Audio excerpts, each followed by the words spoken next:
Terry Shaw has been a professor of nutrition at Austin Community College for more than 30 years.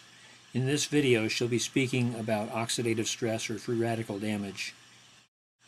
Later, she'll discuss scientific investigation as well as Nrf2 activation as subjects that are always brought up with regards to protandum. Oxidative stress is a fairly simple concept. Free radicals are molecules that we ingest, we breathe in, and we make.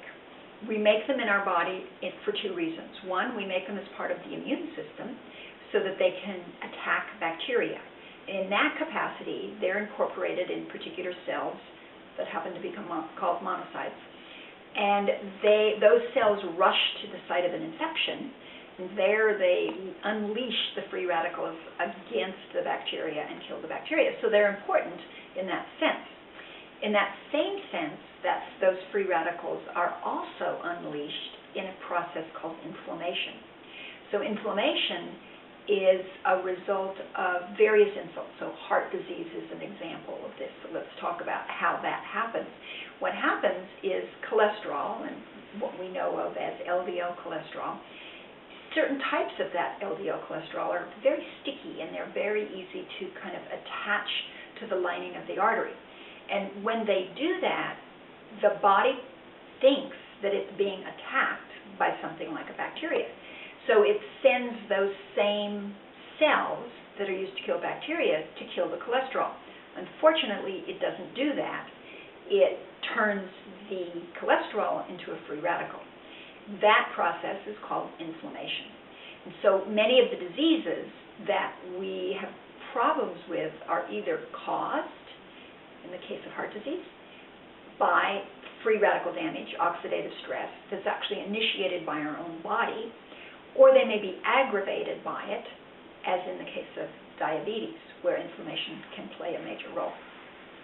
The other aspect of the free radicals are the ones that we eat and drink and such like that. And we can't get away from them, just as we can't get away from what we make.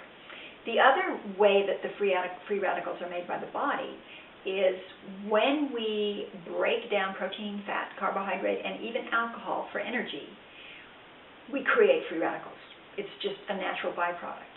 So what happens here is catalase and superoxide dismutase are able to, shall we say, detoxify or turn those free radicals which have the potential to cause damage. Now, the other thing about a free radical is that once it does damage, it creates another free radical. So it's an ongoing process that continues and continues until something comes along that's an antioxidant, either an antioxidant that we eat, which can take out one free radical, or an antioxidant enzyme that we make, which can take out thousands of free radicals. So that's the process of free radicals and oxidative stress, where they come from, and the fact that they are beneficial is absolutely true, but that system can backfire, and the ones that we ingest and the ones that we're making from energy are not beneficial in any way. In this next session, Terry Shaw discusses the types of research being conducted. One other level of research that has been done with protandum is we can take parts of the human body.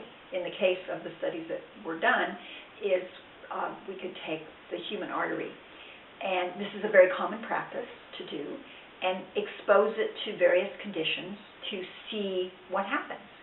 So in the case of the studies that were done in this situation that suggest that it could be of benefit to someone who has heart disease or is at risk for it, which is most Americans, because it still is the leading cause of death, heart disease is.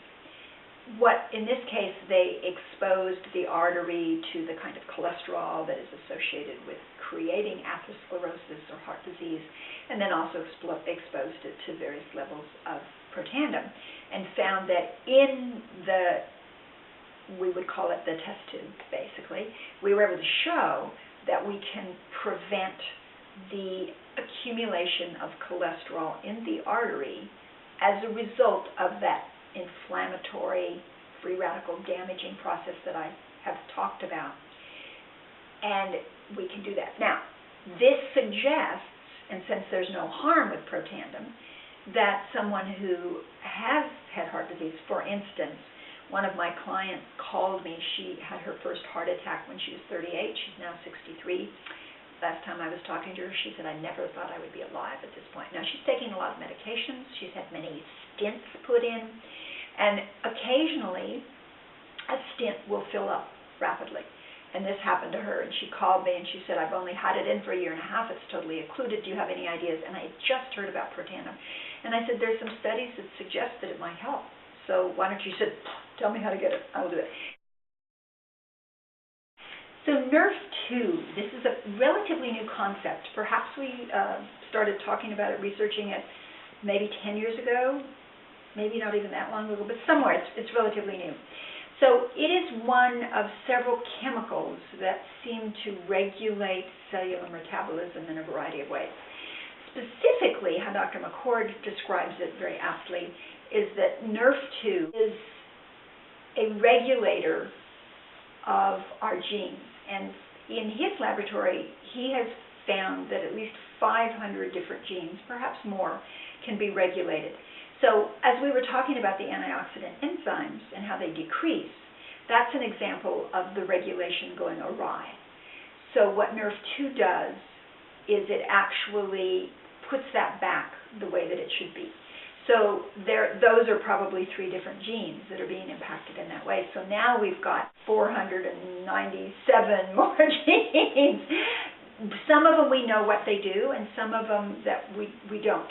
As I've been looking at it, every once in a while I do a little search on PubMed or look for Nrf2 and inflammation or something like that. And I just was doing that the other day and have found they're talking about Nrf2 actually regulating something called nuclear factor KB, NF-KB. NF-KB has for a while been our major focus of regulator of inflammation. So it turns, if it's amped up, if there's excess of it, it turns on inflammation. So certain food things like green tea help turn down FKB. So, and we know that green tea is a part of Protandim, so that would make sense. So again, it would be amped up, its ability would be enhanced with the combination of the other Nrf2 activators that are in Protandim. So what it does basically is Nrf2 is a protein that hangs out in the cytoplasm, in the part of the cell that's not the nucleus, and it is in an inactive form.